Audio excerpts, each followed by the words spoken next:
Welcome to Action Begins Success, the channel that brings you motivational videos every single day. If you like this video, make sure you're subscribed to the channel and have notifications switched on to receive daily motivational videos. Hope you have an amazing and positive day and enjoy the video. In my seminars the last few years, I have covered what I have found to be those few simple basic principles that can make major changes in life and lifestyle. One of those subjects that gets the most comment is diseases of attitude. And out of that subject, worry and how to kick the worry habit have caused the most questions. So in this brief visit with you, let me give you my best look at worry, how to recognize it and define it, and what to do about it. And hopefully, these ideas will give you a good chance for confidence over worry. First of all, worry might well be killer number one. And if it is not the number one physical killer, although doctors tell us worriers die sooner than non-worriers, and we have all heard the expression, worry yourself to death, at least it is the number one killer of dreams and achievement, of energy and vitality and lifestyle.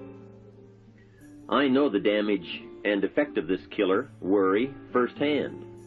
I will spare you the details, but over a period of some 3 years, I let worry get out of hand. As I've mentioned before, I became a super worrier. I was good at it. The combination of small and big worries about my circumstances, what people thought of me, my finances, my abilities, the future, my progress, all led to a complete physical collapse, a stay in the hospital, emotional, mental, and physical exhaustion, and a deep despair I couldn't shake. A sad picture for a young man who should have been well on his way to carving out his share of opportunity.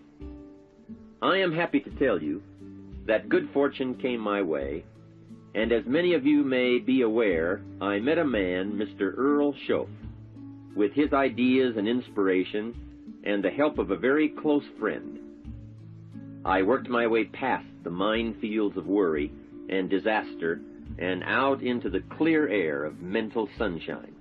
And if I did it, anybody can do it. I'm not saying it's easy. It took me almost a full year to kick the worry habit. It took practice and much effort, but it was well worth it. Remember, don't ask for the task to be easy, just ask for it to be worth it. Don't wish it was easier, wish you were better.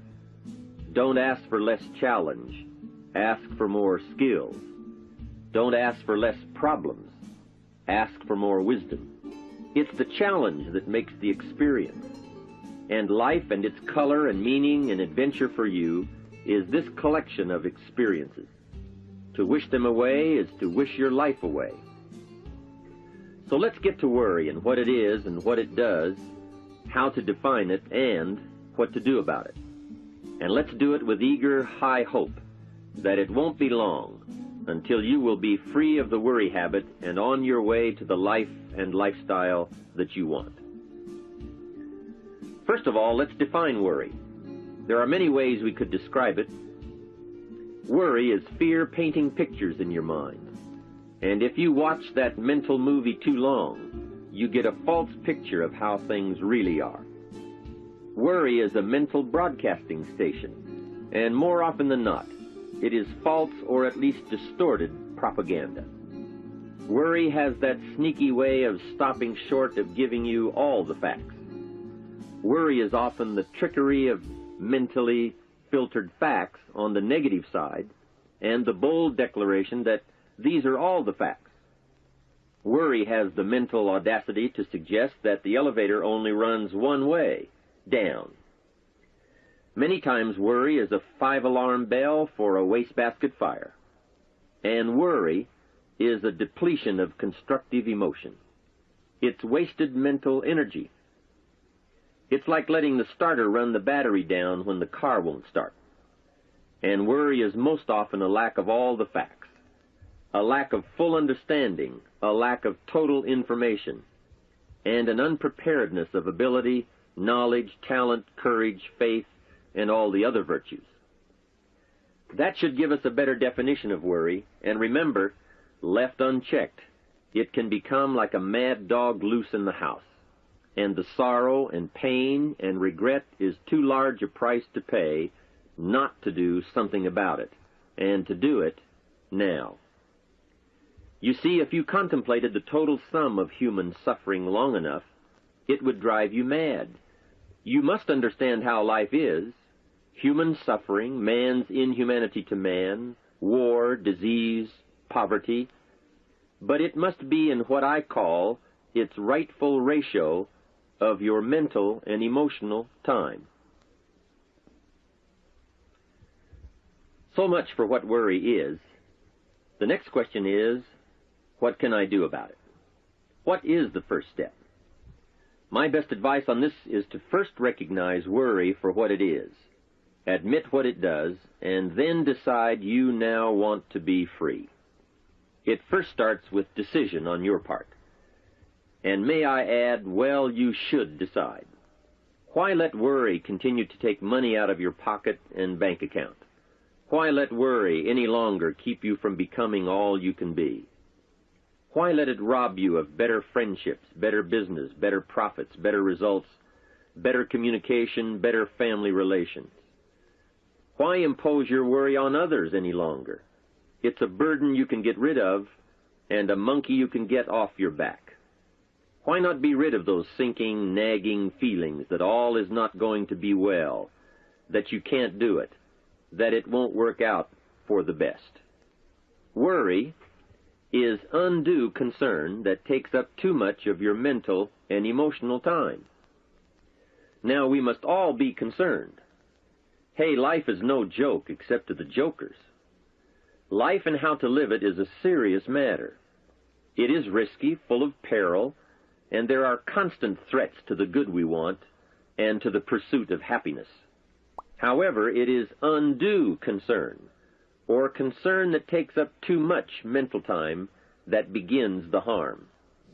It's like a family planning a wonderful trip. While they certainly should be concerned about the condition of the car, the tires, and making sure they pick the proper route, it would be foolish to allow themselves to be completely turned negative with the thought that they might crash and kill the entire family. If that were the case, even if they went, the entire trip would be turned into one nightmare of fear, with the specter of chaos looming around every curve, rather than enjoying the wonderful trip they had planned for themselves and their family. A lot of people do that with their entire life. So, start to make these declarations, and if you mean it, they will start you on your way to confidence and adventure, free of the worry habit. Say first, I've had it with worry. I'm tired of being beaten down and hassled with all those negative mental pictures. I refuse to be tricked by false facts. I'm really not that weak. Never again do I want those sick feelings inside, those mental false alarms. I'm tired of the drain on my resources. I'm tired of the embarrassment of the lack of confidence. I don't want people, especially my family, to see me in this state anymore. I've got more to offer.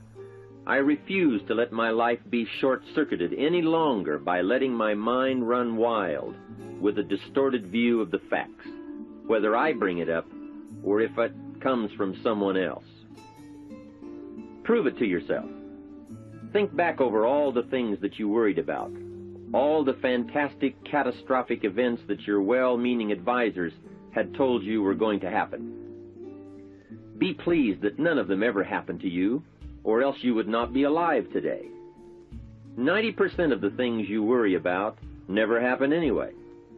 All of us have had these well-meaning advisors who want to appear larger in the eyes of those they wish to advise, and who immediately rear back and describe every single bad option they can think of that might possibly happen.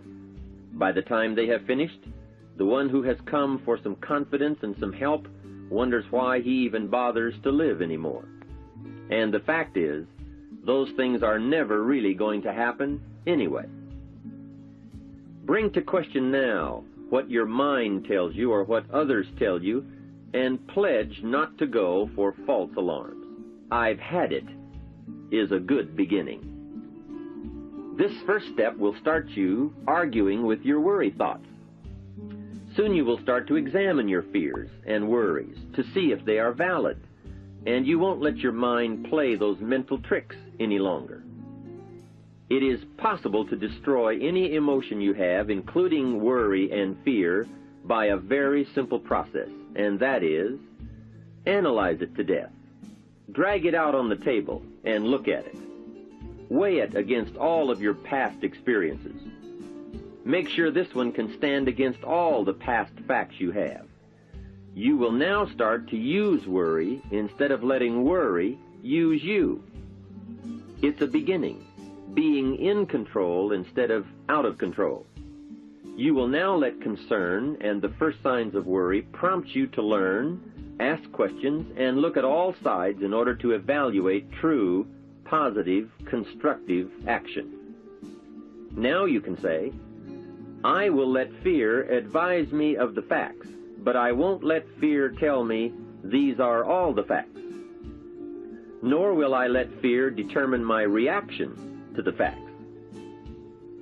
I will gladly take up the war of faith over doubt, reason over fear, and positive expectation over worry." So talk to yourself right now into a change of attitude. Be persuasive. Go all out.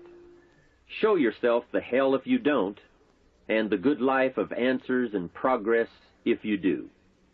Say to yourself, "What a fantastic feeling it must be to stop the panic drain on my mental energy, emotion, and physical strength.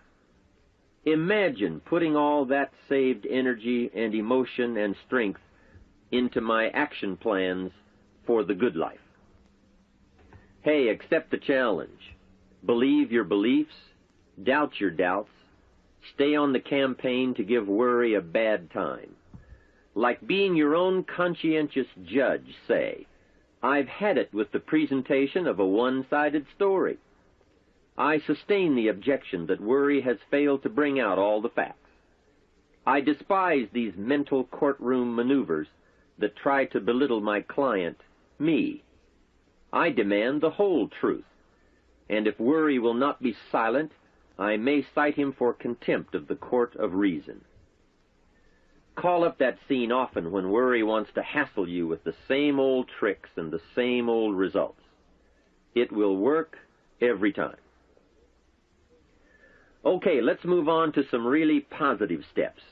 If you can survive all that has happened to you up to this moment in your life, in spite of doing and thinking many of the wrong things, imagine how you can succeed by now starting to do some of the right things.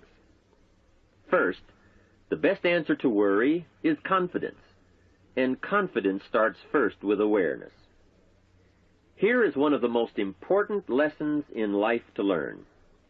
Life and business is like the changing seasons, and the real challenge of life is to learn how to handle the winter and take advantage of the spring.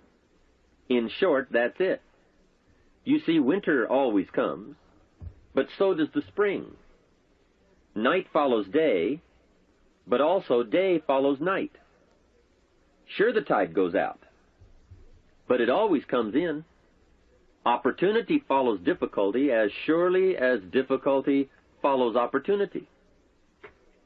I have written and recorded much on how to take advantage of the spring, how to cash in on life's opportunities, work hard all summer, learn more ways to plant and protect what you invest, and to reap in the fall without complaint, knowing it's your harvest and you've reaped what you've sown.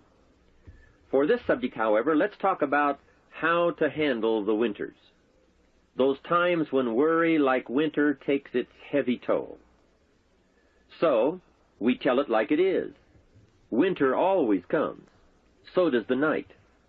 Some happenings in our life will always be a cause for concern, and sometimes concern turns to worry, and worry turns to fear. But remember, that is to be expected. Each day, each event, each season brings both expected and unexpected challenges that we must think about and make decisions on. Life is like a stream that flows continuously. The better we understand that, the better chance we have to produce good results out of all of our challenges. May I suggest something to you? I have a friend who is an avid skier. You know something? He can only ski in the wintertime. You can only hunt the elk when the snow falls in the high mountains and drives them down. That's called wintertime. You see, it's all right if it's 12 below. Just be prepared for the winter. And here is a good thought. A full, well-developed human being will find a way to take advantage of the winter, not just handle it. The big challenge is to make something out of each opportunity. Now, if winters are always going to occur in our life, shouldn't we benefit from them too? Come the next winter, you could be on the inside looking out, seated by a warm fire, the company of a good friend, and those unique feelings of security in spite of the circumstances or the season. Begin to know now that the night will pass, and as you learn to grow and progress, you will better understand how to handle every night and better live every day. Here's some of the best advice I have on worry. First, don't be afraid to face the facts of life. It is not negative to understand that the winters always come. Don't be faked out. Don't clip the word impossible out of the dictionary. Sure, the Bible says all things are possible, but I don't really understand all that means. My daughters ask me, have you ever tried putting toothpaste back in the tube? Don't say I don't want to hear the problem. I don't want to see the difficulty. Don't show me the weeds. Don't say anything negative. Only see the positive. That's foolish. There is a thin line between positive thinking and kidding yourself. And remember, there's also a thin line between faith and folly. Here is the key. Humans have the unique ability to see it as it is, and they also have the ability to see it better than it is. One is called fact, the other is called faith. Faith you develop, facts you acquire. The facts you acquire are essential. It's like belief. You constantly must find facts to support your belief. Faith says, I will move mountains. It doesn't say, I will move mountains if someone gives me a bulldozer. I'll move a mountain if they will build me a road up there, if the weather's nice, if they give me a shovel. Faith just says, I will move mountains. Faith doesn't ask for a result to prove its existence. Faith is because it is. And remember, people die for faith. And some people give up everything they own, their life, for faith. Many years ago, over in Vietnam, a Buddhist monk did a very clever thing. He did the ultimate in political dissent. He burned himself to death. That toppled the government. That was faith. Totality begets totality. Here is a good prayer. Help me to see it as it is, and help me to see it better than it is, and then inspire me to act. Facts and faith and action. What a combination for personal progress. And action puts fear to flight. An Old Testament phrase says, watch the ants, you sluggard. Consider their ways and be wise. Not a bad suggestion. The study of ants. What do they do in the summer to prepare for the winter? That's a lesson in life and survival.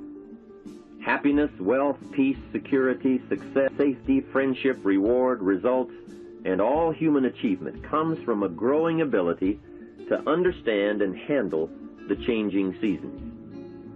And so we come right back to the theme of our entire enterprise, self-development.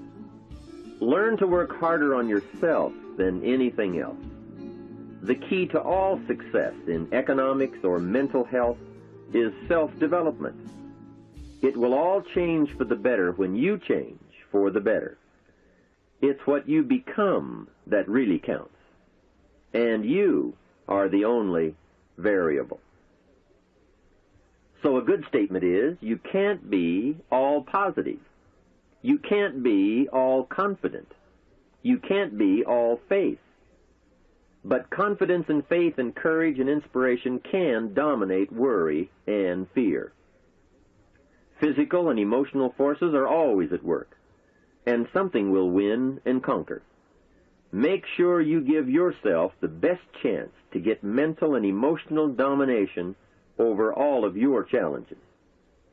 And here is one of the master keys to the good life: developing the intelligence and accepting the challenge of putting all of your emotional experience into their rightful ratio. Beginning this progress can bring about the most dramatic changes. You see, disappointment is like winter. It always comes. It is foolish to say, don't be disappointed. But you must learn to discipline your disappointment. If it dominates 51% of your time, you're in trouble.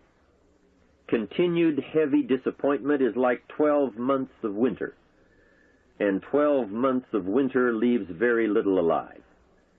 Use the guidelines of seasons to adjust to all the meaningful things that happen to you. So concern, fear, and disappointment, like many human emotions, serve a useful purpose as long as they are kept in their rightful ratio. Left unattended, the weeds take over. Disappointment rules. Worry breaks loose. Fear gets the upper hand, and doubt moves in. But managed, worked, given human action with will and knowledge and purpose, and gardens overcome weeds.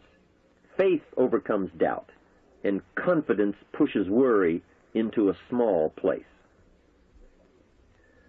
The second major key to mastering worry is to respond.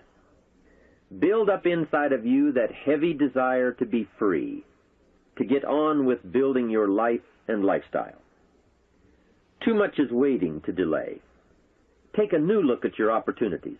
Figure out new ways to seize them immediately and make them work for you. And here is a key. Bring a new dedication that you will master yourself with enough discipline to be more than qualified to do the present job and prepare yourself for the next move up. Expose yourself to every stimulation possible that will put all this in perspective. Now let's move on to a very important point, and that is, the best answer to worry is confidence. First, self-confidence. I can better handle next winter. I have a strong shelter. It is stocked with supplies. I now know how to take advantage of the spring. I'm going to plant better crops and bigger crops. I can last through the summer. I won't quit this time. I'll study weeds and how to get rid of them. I'll be less frightened of the changing weather and the quick storms. In the fall, I will exercise more care and reap what I have without complaint and blame nothing for the amount of my harvest. I'll learn to save a fair portion so that I can survive the bad seasons when, out of control, the hailstorm comes and it all goes wrong. Now we must consider this. The most fatal deterrent to self-confidence is guilt. Not doing all you know how to do to the full extent of your present ability weakens the foundation for confidence. The biggest part of worry comes from the lack of this personal confidence. And lack of confidence comes from two major things. First, no goals or plans. And second, no daily discipline to achieve. The inaction to cure or handle small tasks is what starts the guilt process. And that always tends to make you look at what's wrong and expect the worst. So listen to the voices of creative experience. Let nature, experience, wisdom, books, everything speak to you and teach you. Remember, both opportunity and challenge await action. Everything yields to diligence. It's not what you can do, it's what you will do that counts. And undeveloped ability comes from three problems. First, lack of inspiration to find out. Second, lack of reasons to learn. And third, lack of applied time and action for developing those abilities. Remember, humans are remarkable, a marvelously functioning entity. Imagine how uniquely your body and mind have survived and managed to function in spite of all the worry. Humans don't die easy, they die hard. Develop a plan for your life rather than aimlessly drifting through it, the victim of circumstance. Create your own environment and learn to control it. You control your own mental environment by developing yourself. So go on a crash program to clean up decisions, get things done, get other things set up and started and organized. Start doing all the things that would make you feel better: exercise, diet, reading more books. Open a floodgate of positive moves in the right direction. And be thankful. Add up what you do have. Make an actual as well as a conscious mental list of all you possess, tangible as well as intangible. In view of the 4 billion other inhabitants of the world, yours is probably an incredible list. That list and being thankful should then lead to the big step of discipline. The discipline to sit up and listen, the discipline to pay attention, the discipline to give people and kids the gift of your attention, the discipline to be alert, take care of yourself, rest, eat properly, the discipline to talk well and practice good manners. Courtesy is contagious. Take one day and see what a variety of positive steps you can take and projects you can take on. At the end of the day, go over it. Write out the positive steps, the progress on projects, the rest, the exercise, the meals, the hobbies, calls, records, conversations, and letters. And speaking of calls and letters, write at least one encouraging letter or thank you note, and make at least one encouraging phone call or thank you call every week. Then have a friend help you, as one helped me, to get all the facts and prepare for action. From such a friendship, the greatest gift you can draw is the truth. To one of my dearest friends, I said just the other day, as my friend, do me the one best thing you can do for me, and that is, tell me the truth. From there, I can grow. I can start making wise decisions. We all admire poise, confidence, awareness, courtesy, good manners, courage, health, kindness, attention, beauty, speech, expression, and unhurried intensity and talent at work. This can be your life. Say with me today, today I will draw on all I've learned and practiced, from curiosity to confidence, and I will utilize it all to meet the experiences and challenges that may come my way or that I may seek out. And if all I know and do does not meet or match some unforeseen challenge or experience, I will keep careful notes and take them to my private conference table and try to figure them out and learn and grow. Mixed in my curiosity is thanks that I'm alive and able to see and feel and learn and handle and enjoy being human and being alive, and having been given a chance to turn challenge into experience. How great to have a mind to expand and a soul to nourish, to have hands that can feel, a heart that can experience, a mind that can inquire and learn, a soul that can soar, a body that can respond, to know love, sadness, hope, disappointment, accomplishment, failure, thrills, terror, appreciation, bafflement, wonder, awe, frustration, misery, confidence, courage, contentment, impatience, expectation, apprehension, fulfillment, music, sound, pictures, art, beauty, and harmony. To have all this happen to one is one thing. To know it is all happening is much more. I wish for you that you might develop a growing awareness of the world around you and your possibilities in it. Develop a sense of history and destiny, and be grateful for the opportunity that you have to participate in that grand endeavor. To sum it all up, first understand what worry is. You now know that it can be beneficial and destructive depending on your awareness. Next, resolve to be free of the habit. That job is up to you, to work on yourself, to get the right attitude. Next, start the daily action of first cleaning up all your current situations. Remember, little achievements lead to confidence that conquers guilt. Then buy up every challenge to reach your goals. You can now handle it, the winter, the spring, the harvest. Bring a new zeal to every problem, to every fear, to every opportunity. The inspiration from it all and the immediate and future progress that will someday give you a view from the top of your goals, your adventure, and your achievements. In conclusion, let me give you one piece of poetry that sums up what a life of adventure should be like and how you should feel. You are now a seasoned warrior. You bear the scars of honorable battle. And here is where you stand today.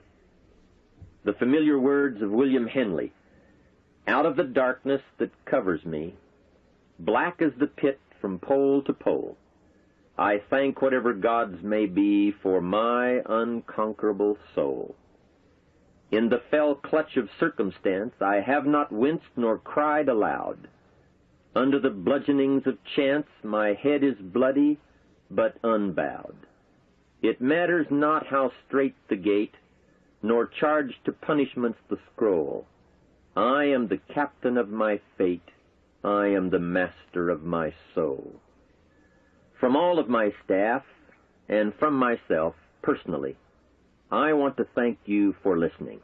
Let's do something remarkable. Thanks for watching this Jim Rohn motivational video. Down in the description I have listed my top 5 self-improvement books, so make sure to check them out. It means the absolute world to me if you could hit the like button on this video, and if you have any questions or comments, drop them just down below. If you want to see our most recent video, click here, or for a totally random video, click here. Once again, thanks for watching, and I will see you in the next one.